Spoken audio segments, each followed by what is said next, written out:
બાળકને ઇન્ફેક્શનથી બચાવવા માટે શું તમે તેના બધા જ કપડાં સ્ટ્રોંગ ડિટર્જન્ટ કે છેલ્લે ડેટોલ કે સેવલોન જેવા એન્ટિસેપ્ટિક પ્રવાહીમાં બોળો છો? નમસ્તે પેરેન્ટ્સ, હું ડોક્ટર કમલેશ. આજે આપણે જાણીશું કે આમાં શું કરવું જોઈએ. પેરેન્ટ્સ, આટલું બધું કેમિકલ બાળકની ચામડીને ભયંકર નુકસાન કરે છે. નવજાત બાળકની ત્વચા પર એક નેચરલ બેક્ટેરિયલ બેલેન્સ હોય છે જે બાળકને રક્ષણ આપે છે.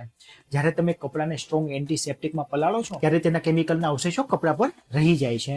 જ્યારે બાળકને પરસેવો થાય છે ત્યારે આ કેમિકલ એક્ટિવ થઈને બાળકની નાજુક ચામડી પર રિએક્શન કરે છે. આથી બાળકને સતત ખંજવાળ આવી, લાલ છાંટા પડવા, કોન્ટેક્ટ ડર્મેટાઇટિસ જેવી એક સ્કિનની એલર્જી પણ થઈ શકે છે. તે સ્ટ્રોંગ સુગંધ બાળકના શ્વાસમાં જવાથી બાળકને શરદી અથવા તો છીંક પણ આવી શકે છે.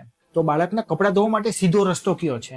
માત્ર હળવા કેમિકલ અથવા તો સુગંધ વગરના માઇલ્ડ અથવા તો બેબી ડિટર્જન્ટનો ઉપયોગ કરવો, જે બાળકને કપડાં સ્વચ્છ કરવા માટે ઇનફ છે.